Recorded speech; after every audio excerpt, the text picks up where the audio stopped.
Salut tout le monde et bienvenue dans cette nouvelle vidéo du chantier des Max. Vous le savez, la maison qui se trouve derrière moi, on l'a construite complètement de nos mains avec Maxine. On a vraiment tout fait à partir de zéro. Et un des grands principes de notre projet, au-delà d'être immergé en plein cœur de la nature sur notre grand terrain, c'était d'atteindre à un moment donné l'autonomie en électricité, l'autonomie en eau et pourquoi pas peut-être plus tard une certaine autonomie alimentaire avec un grand potager. Vous êtes nombreux à nous poser la question pour savoir si c'est toujours d'actualité ce projet d'autonomie complète, si c'est faisable, donc on va essayer d'y répondre dans cette vidéo.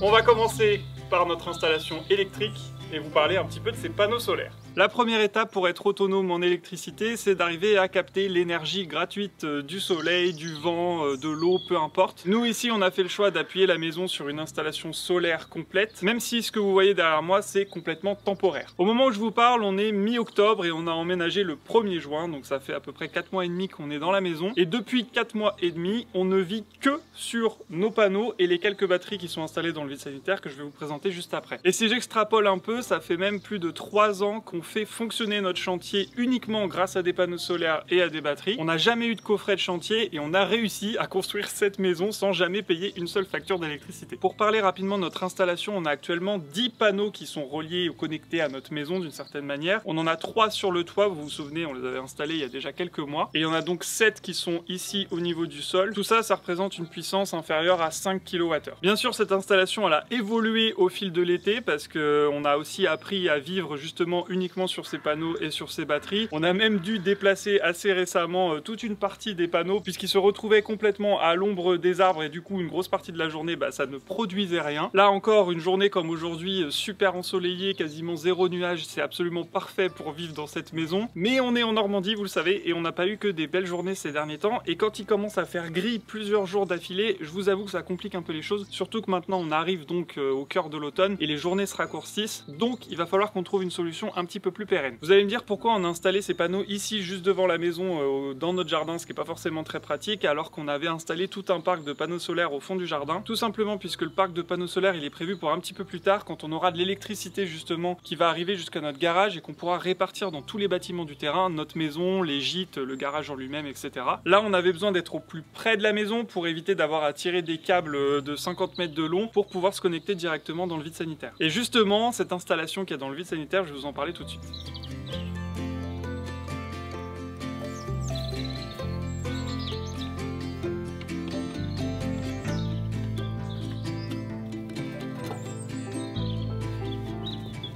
Et voici l'endroit où ça se passe, toute notre installation électrique est là-dedans. Si on revient au tout début de l'été, on a donc fait notre installation en batterie dans notre vide sanitaire. Au tout début, on ne vivait que sur une seule batterie, la C300 accompagnée de sa B300, donc 3000 watts de puissance pour 3072 Wh d'autonomie. Cette même batterie, la C300, elle nous a accompagnés tout au long de notre chantier. Ça suffisait largement pour faire tout ce qu'on avait à faire dans la maison en termes de travaux, pour recharger les batteries des électroportatifs, pour faire tourner aussi un petit peu de lumière l'hiver. Et on a donc commencé à vivre dessus les premières semaines dans la maison. Je vous avoue que c'était un petit peu limite pour faire tourner le chauffe-eau, le four, la plaque de cuisson, la lumière dans la maison, tout ça en même temps c'était quasiment impossible. C'est normal, c'est pas l'usage normalement de cette batterie, mais on a quand même réussi à s'en sortir. Mais du coup, on a fait appel une fois de plus à Bluetti, notre partenaire vraiment indispensable pour ce genre de matériel. Ils nous ont donc envoyé leur nouveau produit, l'Apex 300. L'Apex 300, elle a une puissance de 3840 watts et une autonomie de 2764 Wh. Et c'est pas tout puisqu'on l'a accompagné de 3 batteries B300K qui disposent chacune d'une capacité de 2764,8 Wh. En gros, grâce à ces nouveaux ajouts, on a quintuplé notre capacité de stockage en énergie et on a plus que doublé notre puissance qu'on peut envoyer dans les appareils de la maison, sachant que l'Apex 300 a un mode qui permet quasiment de doubler sa puissance qu'elle envoie justement dans les appareils électriques. Du coup, là, on était vraiment couvert en termes de puissance, en termes d'autonomie pour tout l'été. Bluetti nous a aussi envoyé le Solar X 4K qui permet d'alimenter les batteries, en tout cas l'Apex 300, avec 4000 watts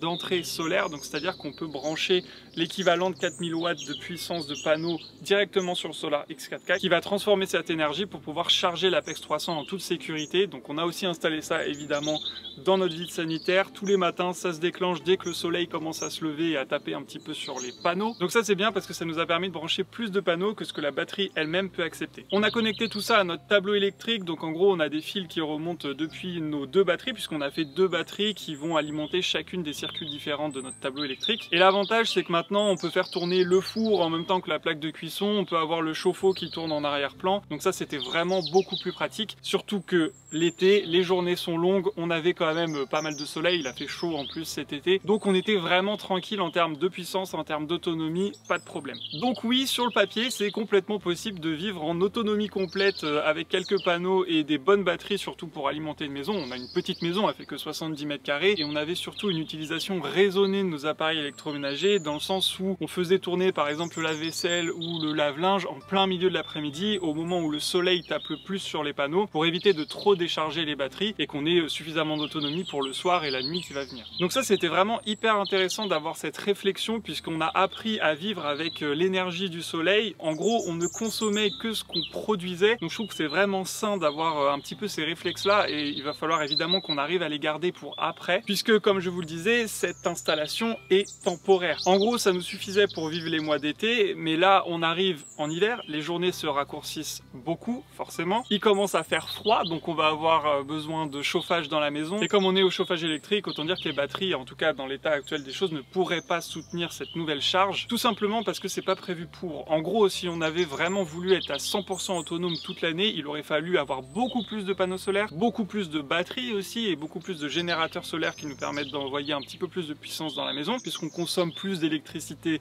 l'hiver, c'est normal, il y a le chauffage, il y a plus de lumière, on va peut-être faire aussi plus de plats au four, faire chauffer un petit peu plus la bouilloire, la cafetière et tout ça parce qu'on a besoin de se réchauffer, mais du coup c'est un petit peu contradictoire avec notre production solaire, du coup moins de soleil en hiver et une demande un petit peu plus importante, donc là clairement notre installation n'aurait pas tenu le coup. Mais bien sûr cette question de l'autonomie complète elle est toujours dans notre tête, mais ça demande forcément un budget assez important puisque des panneaux et des batteries bah, ça coûte quand même assez cher et on a aussi d'autres projets en prévision sur lesquels on doit prioriser notre budget, notamment les gîtes qui vont arriver bientôt. Même si Bluetti avec ce genre d'installation annonce une rentabilité en 2-3 ans en fonction de votre usage, donc ça peut être rentable sur le long terme, mais il faut quand même sortir, on va pas se mentir, un bon chèque au début. Je vous dis ça parce qu'on arrive vraiment dans les mois les plus froids, les moins ensoleillés, et en Normandie ça commence vraiment à être un petit peu limite d'avoir juste cette installation. On serait peut-être dans le sud de la France, si ça se trouve ça irait encore pour quelques mois, mais là il va falloir qu'on trouve quelque chose de plus pérenne pour pouvoir se chauffer cet hiver, ce serait quand même bien. Donc on va tout simplement enlever toutes les batteries qui sont ici pour pouvoir les installer dans notre garage. Évidemment tout ça n'est pas perdu et on pense même peut-être pouvoir faire tourner au moins un gîte sur ces batteries ou alors faire toute une installation autonome à côté des gîtes en créant un petit bâtiment, par exemple une buanderie qui reposerait uniquement sur ces batteries et sur quelques panneaux, donc ça nous permettrait de faire vraiment de belles économies. L'autre option ça peut être aussi d'avoir des batteries de secours, un générateur de secours en cas de coupure de courant. Je sais que l'année dernière on a eu des chutes de neige assez importantes ici, c'est importante pour la région on va dire, coupure qui a duré quand même 3 jours, donc nos voisins qui n'avaient aucun autre moyen de se chauffer que l'électricité, bah c'était compliqué pour eux parce que forcément il neigeait donc il faisait pas chaud. Du coup on se dit que si on a ces batteries de secours qui sont installées dans le garage et qui prennent le relais en cas de coupure pour alimenter la maison, bah ce serait vraiment super pratique et ça c'est un cas d'usage qui est beaucoup utilisé et qui est beaucoup mis en avant d'ailleurs par Bluetti. Ces batteries vous l'avez vu, même si elles sont lourdes, elles sont quand même assez compactes, donc ça peut être aussi un bon moyen si vous avez un camping-car, un van et que vous voulez partir quelques semaines je ne sais où en vacances et que vous avez besoin d'être autonome au moins une partie de votre voyage, bah ça c'est super pratique parce qu'il vous suffit d'un ou deux panneaux sur le toit de votre camping-car par exemple. Donc une fois de plus, merci beaucoup à Bluetti de nous accompagner sur notre chantier, sur notre vie maintenant quotidienne sur notre terrain dans la maison. Franchement leurs produits sont super, tout est gérable depuis une application qui est aussi très bien faite. On peut mettre en route ou arrêter la batterie à distance, ça c'est pratique. On peut aussi vérifier à n'importe quel moment où on en est de l'entrée solaire,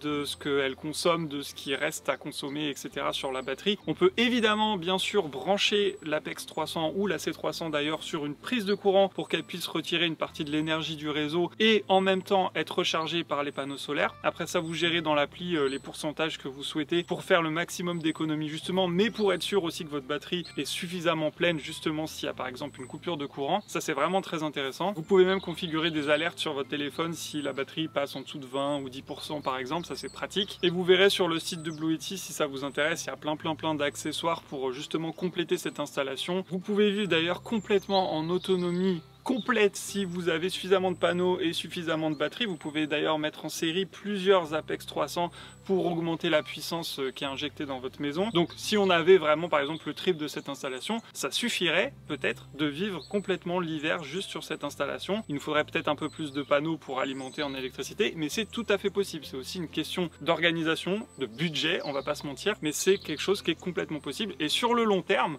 zéro facture d'électricité et zéro abonnement à payer, c'est quand même quelque chose qui fait réfléchir. Voilà tout ce que je pouvais vous dire pour cette installation pour l'instant en batterie. Maintenant on va continuer la suite des travaux puisqu'il y a 2 semaines, le Consuel est venu vérifier notre installation et il nous a fait quelques retours. On vous en parle tout de suite.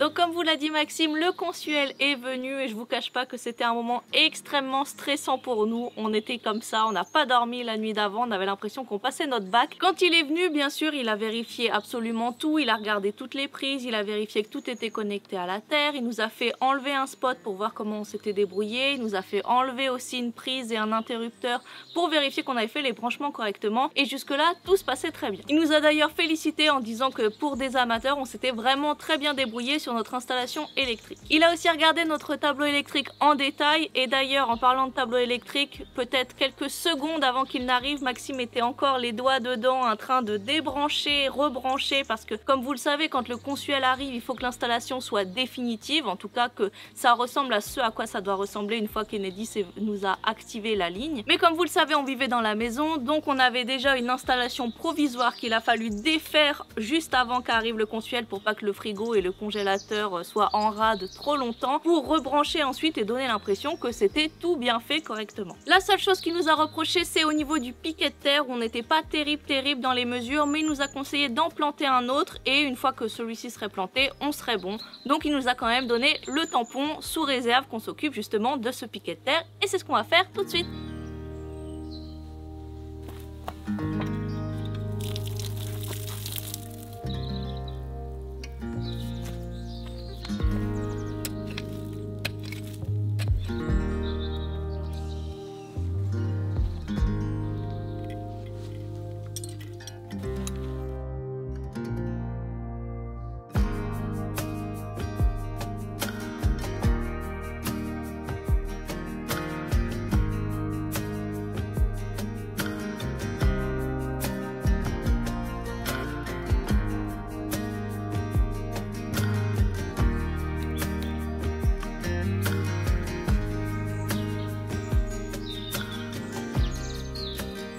Alors pour vous expliquer rapidement ce qu'on a fait et sur les consignes du Consuel, on a donc rajouté un piquet de terre environ 3 mètres plus loin et du coup on a connecté nos 2 piquets de terre avec une tresse en cuivre de 25 mm². Donc en gros tout le système de terre maintenant est connecté, il y a un piquet d'ici de 1 mètre, notre tresse de 25 mm² qui est relié au deuxième piquet de 2 mètres de profondeur, celui-ci. Donc ils sont bien connectés entre eux et ça repart dans le vide sanitaire avec une barrette de coupure et ça remonte dans notre tableau électrique. Donc là on devrait être largement bon en termes de résistance à la terre. Il avait fait sa mesure, on n'était pas très loin de ce qu'il fallait réglementairement parlant. Donc c'est pour ça qu'il nous a accepté la conformité de la maison, mais on a fait une déclaration sur l'honneur en disant qu'on allait s'occuper de la mise à la terre. Et il disait que dans notre région c'était quand même assez courant parce qu'on a une terre très caillouteuse, donc voilà, la conductivité est moins bonne que sur une terre moins caillouteuse, plus humide on va dire. Donc là c'est déjà pas mal, et puis je pense que rien qu'avec la tresse de 25 mm² qui du coup va être enterrée directement, il y a déjà une prise à la terre on va dire, juste avec cette tresse là, donc logiquement ça devrait être pas mal. Voilà, on a donc checké, signé. On a respecté notre engagement. On a respecté notre honneur. Nous sommes des gens honorables. Oui, ça c'est vrai.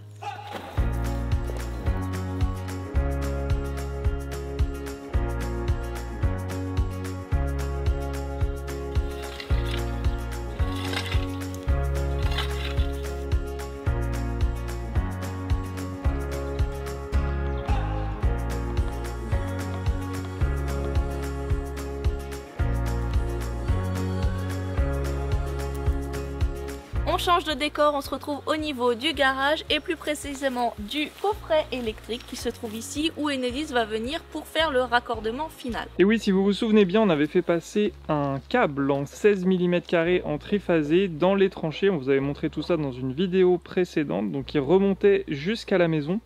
Et ça, c'était une installation qui était provisoire dans le sens où on ne voulait pas surcomplexifier notre installation avant la venue du consuel pour pas qu'il pose trop de questions. Et je sais pas, on avait peur peut-être qu'il nous refuse de l'installation. Donc on s'est dit, on va aller au plus simple. Lui, il voyait juste un raccordement du tableau à la maison et c'était très bien.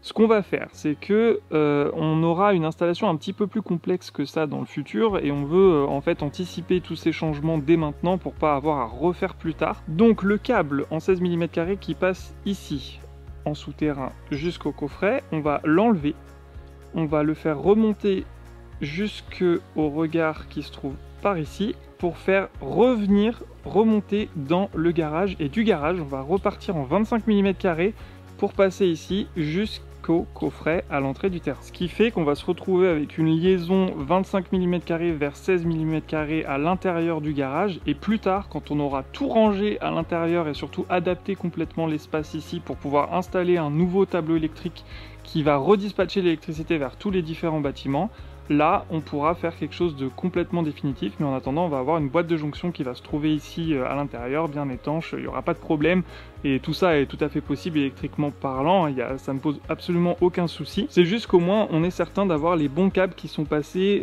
dans les bonnes tranchées, et ça nous évitera surtout d'avoir à retoucher à l'électricité à l'intérieur du coffret ici, puisque demain matin, on a le technicien Enedis qui vient nous mettre les plombs dans le compteur, et qui vient donc nous activer normalement l'électricité.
Ça y est, les câbles sont passés, c'était pas une mince affaire parce que même si la distance était courte, les câbles sont très lourds, très rigides, donc c'est compliqué de faire des passages, surtout quand il y a des courbes comme ça, mais c'est rentré, et donc c'est bien ce que je vous disais, tout se retrouve dans le garage. Bon là c'est encore un petit peu le bazar, mais tout arrive dans ce regard ici.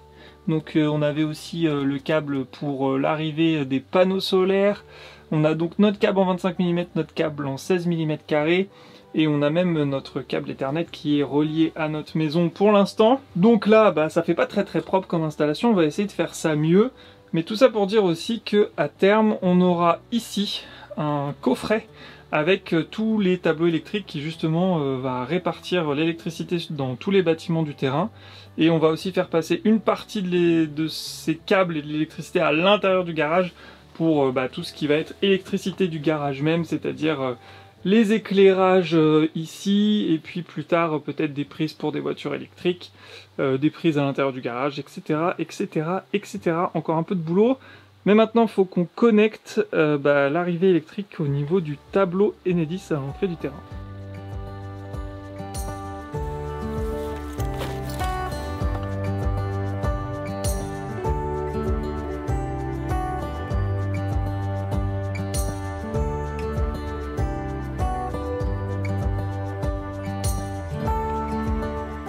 C'est le lendemain matin et c'est officiel, après le passage de la technicienne Enedis, nous avons l'électricité sur le terrain, en tout cas au moins jusqu'au coffret à l'entrée du terrain. Maintenant il va falloir mettre ça dans tous les différents bâtiments et on va donc déjà raccorder le 16 mm² au 25 mm² pour pouvoir envoyer le courant jusque là-bas dans la maison.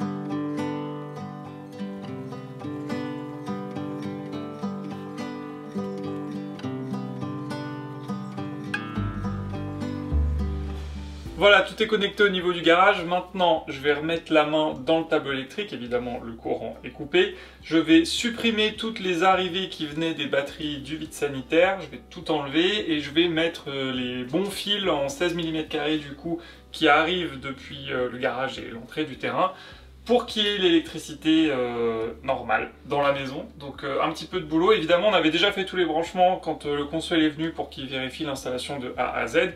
On avait tout redébranché derrière pour remettre la batterie. Maintenant, on refait ça dans l'autre sens. On va surtout s'assurer que tout est bien serré. Et après, on va allumer disjoncteur par disjoncteur et espérer que la maison n'explose pas.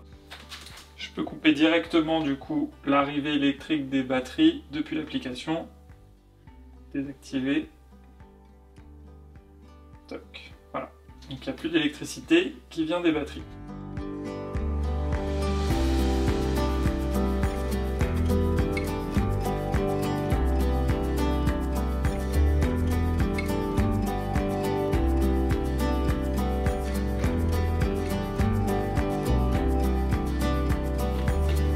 Voilà.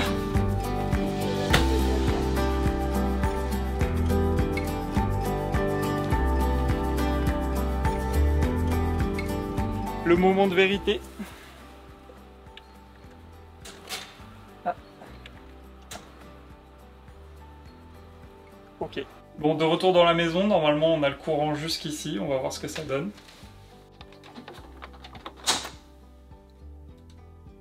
Ok, ça part so good. Ensuite, là-haut. Ok, on va y aller étape par étape. Là, ça va être quoi? Là, par exemple, c'est lumière, cuisine, salon. Cuisine, salon, entrée. Ouais, c'est bon. Ok, ça bip, donc c'est que ça devrait être bon. Le four.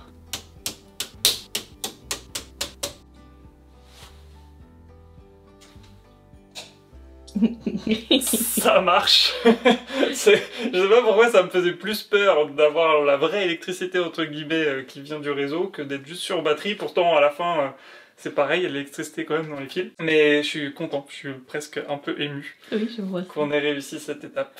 Bravo, bravo. Ça y est, on va pouvoir faire tourner des machines dans tous les sens. Ouais, pouvoir faire une raclette ce week-end.